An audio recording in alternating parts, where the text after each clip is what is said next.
Hi, Bernd. Good to see you again. We already saw us this week in Berlin for the presentation of the new DEKRA road safety report. Now we meet again on a digital way. Please tell us, how are you and where are you right now? Well, I'm okay, a little bit jet lagged. That's why it's very early here in Montreal, Canada. But I'm okay. I'm feeling great. That's why I'm here, and the weather is still okay. Nice, good to hear.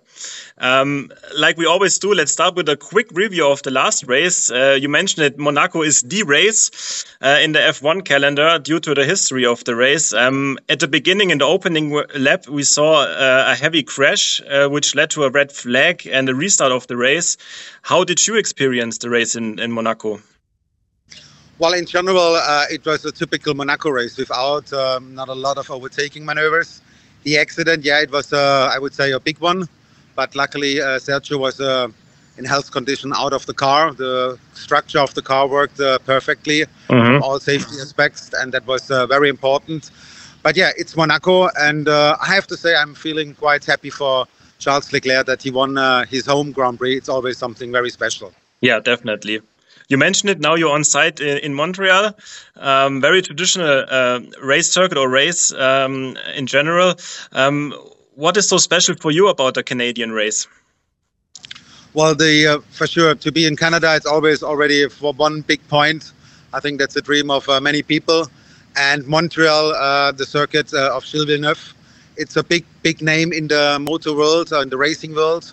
And to be on that location where the Olympic Games have been many years ago. Don't ask me exactly which year. I think it was 64, if I'm right. So it's a nice place. It's an old style circuit with a lot of North American fans are all over the world. The atmosphere is quite nice. Good overtaking maneuvers. Always weather-wise, it's always a little bit tricky. That's why I said before, so far it's still dry. So we expect a little bit of rain during the weekend. Yeah. So everything can happen here in Montreal. When speaking about rain, I could imagine that the race in Montreal 2011 is still in your mind. When I remembered it correctly, it is still the longest race in the F1 history and the slowest race regarding the average speed. What happened in 2011? Well, we had a lot of rain and we had to stop the race for 3 times.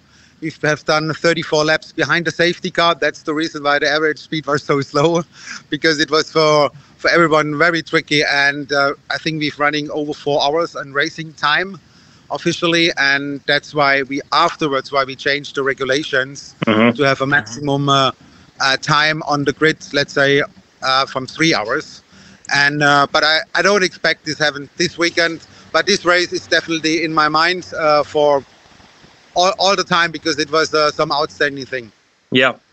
Bernd, thanks again for these great insights just a few days before the race. All the best to you and all the drivers for exciting, but for sure safe race. All the best. Thank you very much, and greetings to Europe and to Germany. See you Bye. there. Bye.